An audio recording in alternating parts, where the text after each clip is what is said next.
Hello, my name is Ailsa and welcome to another video. Today I'm going to be talking about my January reading plans and the books that I'm currently reading.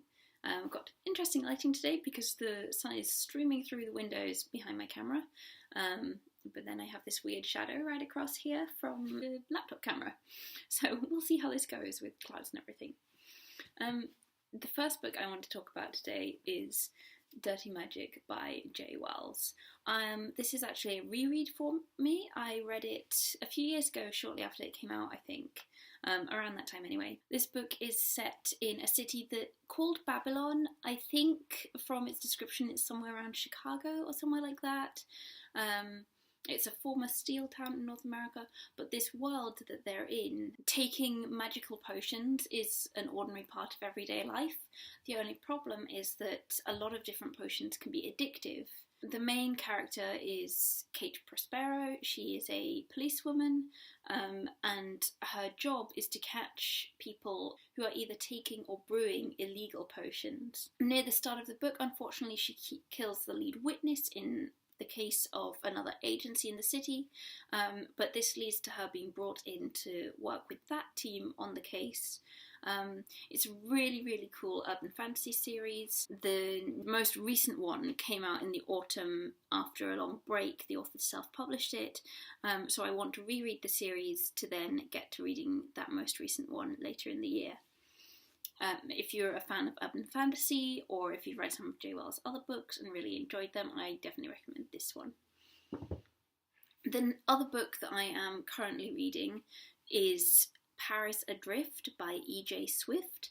This is an e-arc that I got through NetGalley from the publisher, who I believe is Rebellion. It's going really well. I will talk about it more when I do my wrap-up, but at the moment I can say I am really enjoying it, but it's very much not what I expected it would be about from the description. It's very different from that. There is a time travel aspect to it, which I completely was not expecting from the description, but it's a very enjoyable read so far, and I will definitely be talking about that soon, and also posting a review on my book review blog, which is linked down in the description box, once I've finished reading it. That book comes out in February. The next book that I am going to talk about today is another one that I started reading this before Christmas, and that is Dr. Jekyll and Mr. Hyde by R.L. Stevenson. That is Robert Louis Stevenson. He is famous for writing Treasure Island and various other things, and of course Dr. Jekyll and Mr. Hyde, which I'm sure you've heard of. I really didn't know anything about the story other than the big twist at the end, which I won't mention just in case you aren't aware of it. The connection between Dr. Jekyll and Mr. Hyde. I'm finding it really interesting. This is a fairly small book anyway, and I discovered that it's actually a short story, so this is a collection of short stories relating to Dr. Jekyll and Mr. Hyde as well as the original.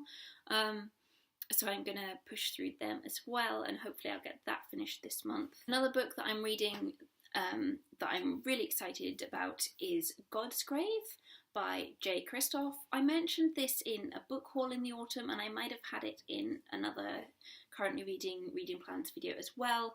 Unfortunately, I haven't had the time to whiz through it like I thought I would, probably because it's such a big book and it's really pretty. I haven't wanted to be lugging it back and forth to work with me, and then I was away for a couple of weeks in December. I went back home to my parents and didn't take it with me.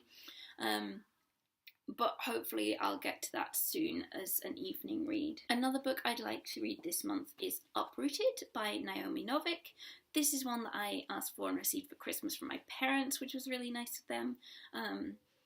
This is a retelling of Sleeping Beauty. I've been aware of it for a while and had it on my wish list for a while, probably since it came out. I've heard really good things about it from other people on BookTube and other bloggers, so I'm really excited to get to that soon. The final book that I'm aiming to read this month, or in the next little while, is The Unmumsy Mum by Sarah Turner. This is a non-fiction book, and does what it says in the title. It's about a mum. I believe she had a blog, which I might have to go and find if I enjoy the book. I also think that this might be her second book, or maybe this is her first and there is now a second, something like that, but I'm sure I'd seen another book from her Anyway, I am planning to read that soon. I'm continuing to try and read more non-fiction this year, and it sounds like a lot of fun, and I think I'll really enjoy it. So the lighting didn't turn out as great as I thought it would in this. I feel like my face is nicely lit, but maybe the background not so much. So if you have thoughts on lighting, let me know. Anyway, those are the books that I am going to try and read over the rest of the month, and I'm currently reading. What are you reading at the moment? I would love to hear from you as always. Please leave me any thoughts in the comments, and in the description box you'll also find links to where I am on Twitter and Instagram and my book blog. Yeah, that's me for today. I will sign off there, and I will talk to you again soon. Bye!